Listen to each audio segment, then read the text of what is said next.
Welcome to the African Men Podcast. My name is Fawobi. Thank you guys for your love and your support. Follow us on YouTube, Spotify, Apple, and the rest of the social media platform. Today's podcast is very, very different. I have my guys here on TikTok live watching us. Thank you for your love and your support. I love you guys. Love you guys for real, for real. And they are watching me right now, even though it's a little bit different. But I am strong. I'm a strong man. I am very, very confident. This is it's a beautiful day right here in Minneapolis. It's 42 degrees outside. I can almost walk outside in a t-shirt. And I'm watching my guys right now. These guys are like around 30 something people are watching me right now, and it's different. So today's podcast, we'll be talking about financial literacy and planning, budgeting and financial goal setting. First, what do you mean by financial literacy and planning? This is how money works. This is the strategy that I use to get to the level that I am right now, which is when you have a paycheck, there should be a percentage you save, there should be a percentage you invest, there should be a percentage you set aside for raining day. And in today's podcast, we'll just talk. We'll just talk. Oh God.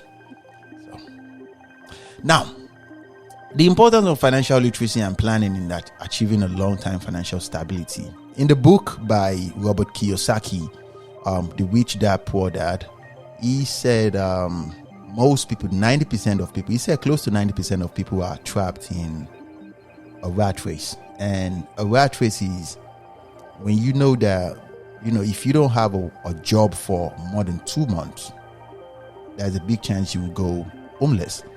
So let's dive in.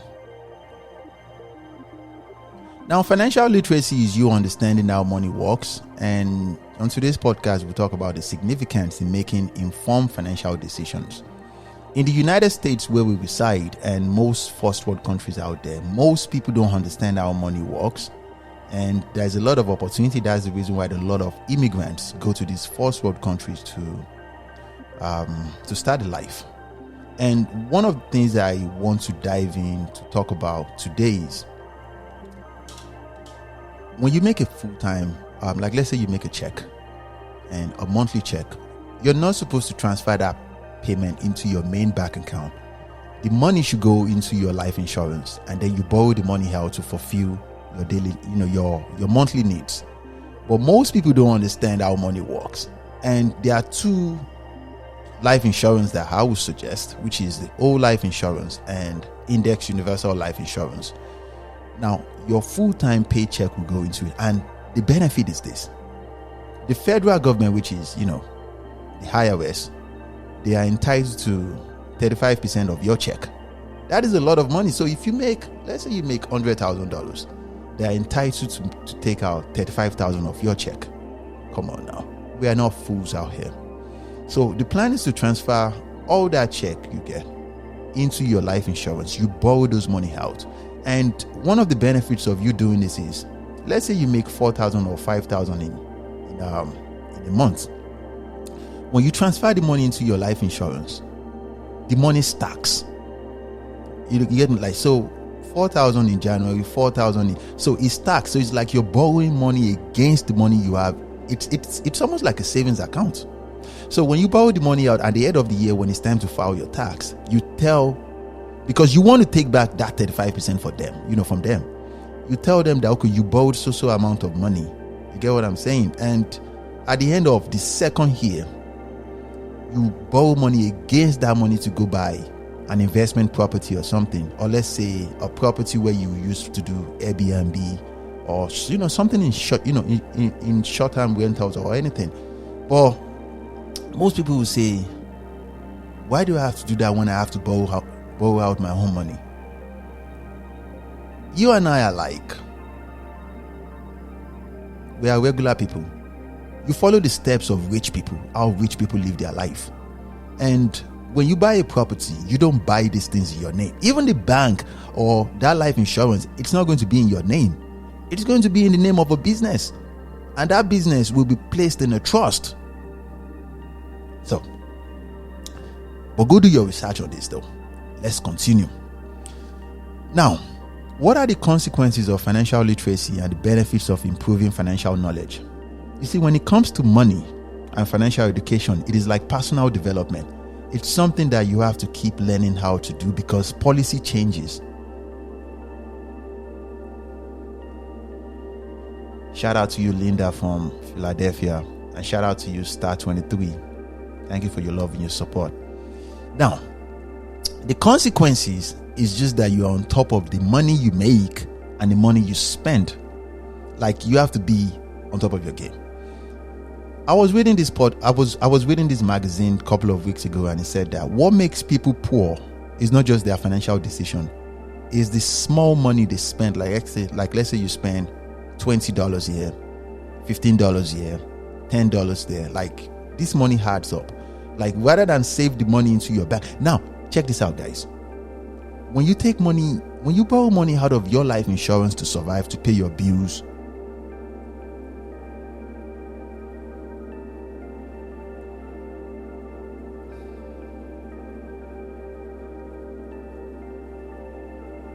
you're not going to spend your money anyhow. That's what I'm trying to say, though. You're not going to spend your money anyhow.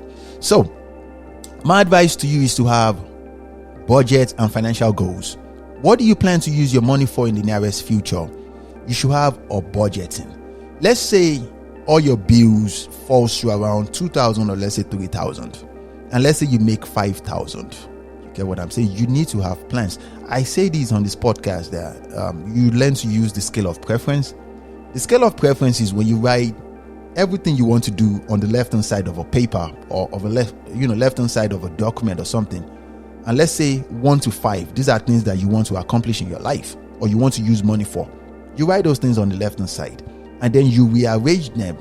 Like, let's say number 3 is the first one you can accomplish the first. You write number 1 or number 3. Let's say number 5 is the second thing you can accomplish. You write number 2. You circle it as you write it that way. So, you rearrange them and then you go for it. With 10 rental properties, there is a guarantee that you'll be financially free.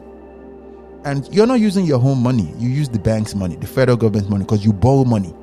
And one of the benefits, your down payment, you get it from your life insurance. Because remember what I said, that every money you transfer into your life insurance is tax.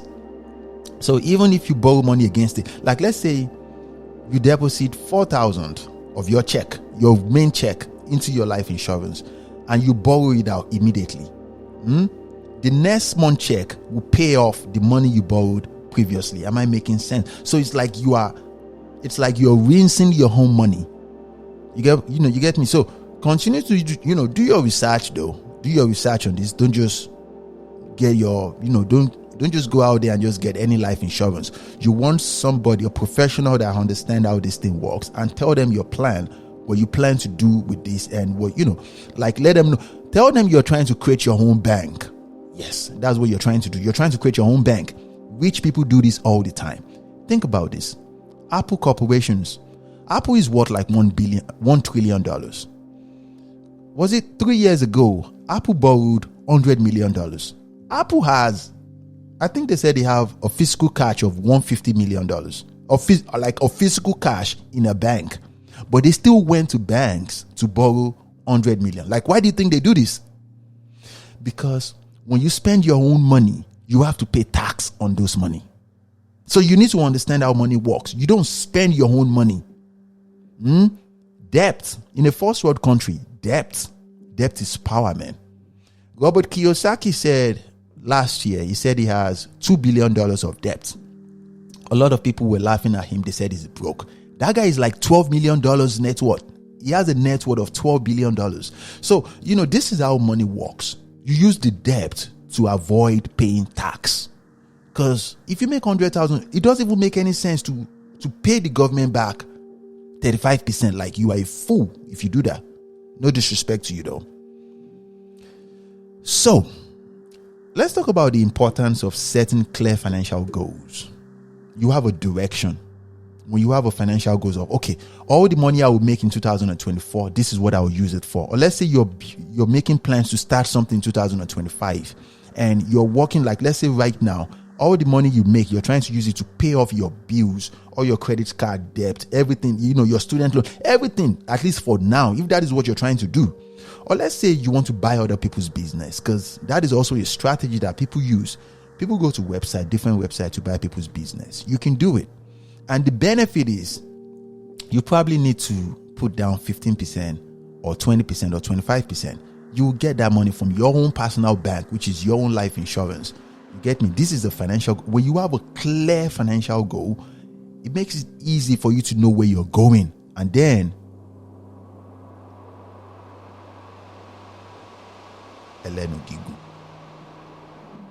jokes aside, and then you'll be financially free. You won't be part of the rat race. You get me?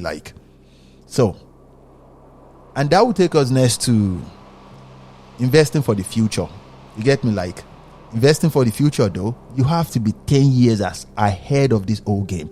Even if you have a full-time job, you're trying to play it safe. Good.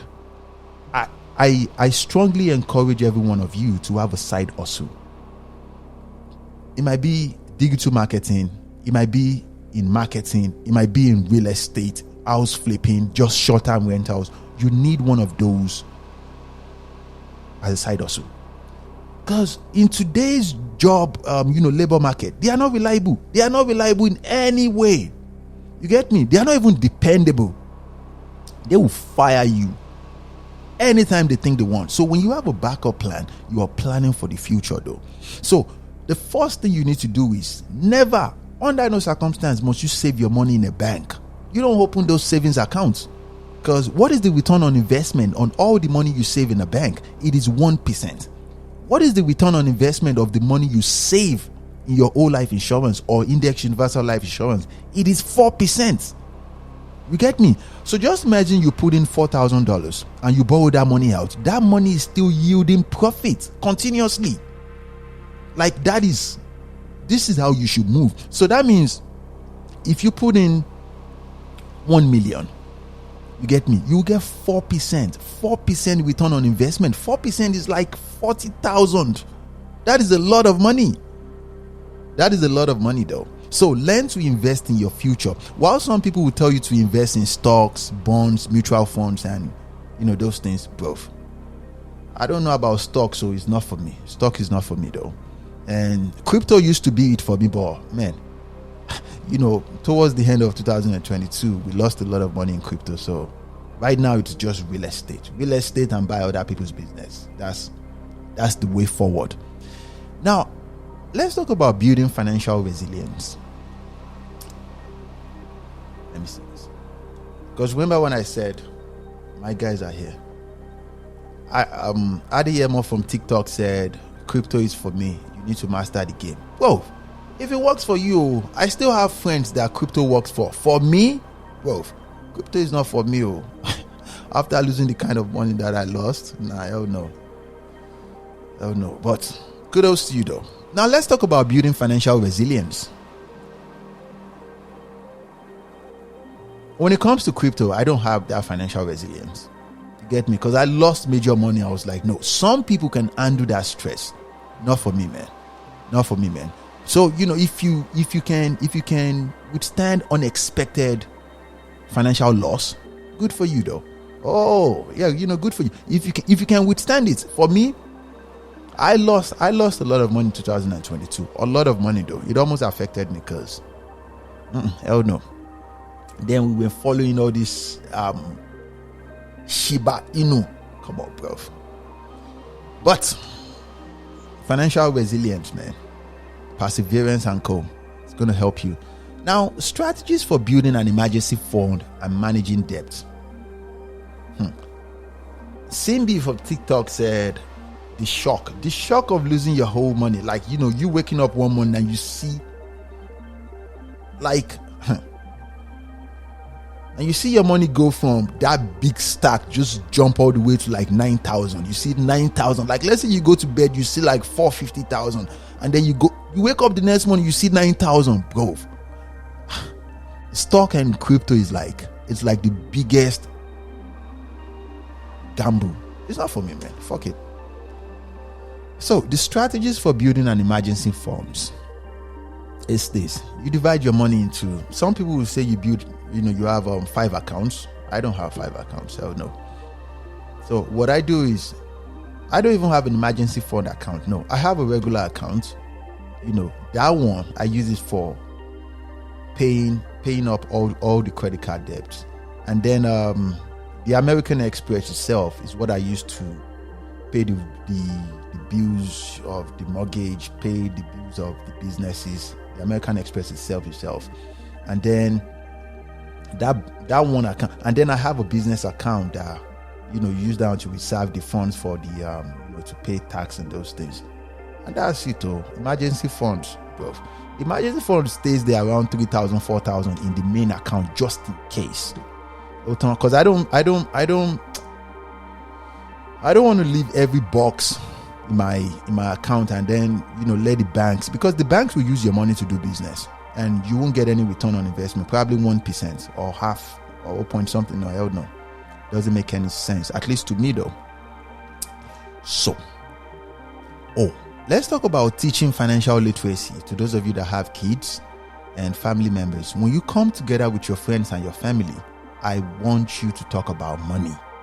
Talk about money, my good friends. Like if we call ourselves friends and we can't talk about money, we are not friends. Like, money is good. In the Bible, for example, they said, no, in the Yoruba version of the Bible, they said, "Owo ni keke iwere," which is money answereth all things. Money is good. Oh yeah, money is very, very good. So, we need to learn to talk about money and teach ourselves financial education. So, if you are a parent, learn to teach your children about money. Teach them how money works. Teach them how to save money. But the world is going to a shitty place right now where even parents don't understand how money works. People think they have to work for money. No, you don't work for money. Your money has to work for you. Like, that's the way it's supposed to be. You get me? So, we are rounding this up.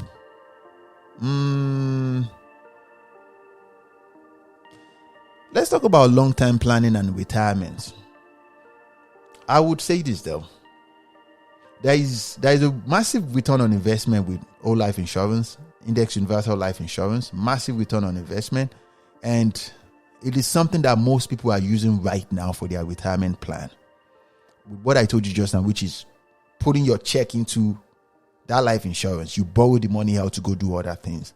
You have to be smart with your money. Like, for a very, very long time, Robert Kiyosaki would say, the 401k, 401k cannot sustain you. Like, that's the fact though. So be smart, be wise. And in a nutshell, that's the end of the podcast. So Adeyemo said 2020, Adeyemo from TikTok said 2020 to 2022 taught me a lot that I'm using now, which is working for me. Bro, if it works for you, man, kudos to you, man. Kudos to you. Kudos to you, man. Big shout out to you all day long. But in one of my conversations in this podcast with Diva64 from TikTok, I think she said something about life insurance. The benefits of life insurance, though, like a lot of people should look into it. Though. Life insurance is like the future. Like you need to have those. And one of the reasons why most people don't want to have a life insurance is people think that when they have a life insurance, it is their children and their nest of kin that will benefit from a life insurance. No. When you put money into your life insurance, you will benefit from the money while you're still alive. We all pray for a long life, but it makes a lot of sense when you have money while you're still alive. Learn how money works. Just the same way you're curious about social media thing, take your time to go to YouTube and all these learning platforms to learn how money works. Like, it makes a lot of sense. Because the way money works is when you make $1, you're not supposed to spend that $1. You're supposed to, you understand, keep that money. And when you keep that money, the money will go into your life insurance and you borrow that money out. You use it to take care of business. It's called debt, because debt is powerful. In all this first world country, debt is very, very powerful. In a third world country and a second world country, it might be very, very hard. But in a first world country, debt is very, very, very, very powerful.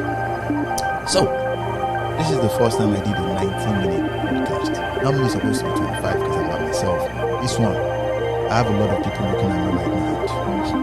What do you hear? Oh, show your love, show your support. Follow us on YouTube, Apple, Spotify, and TikTok. Thank you for your love and your support. Take it easy.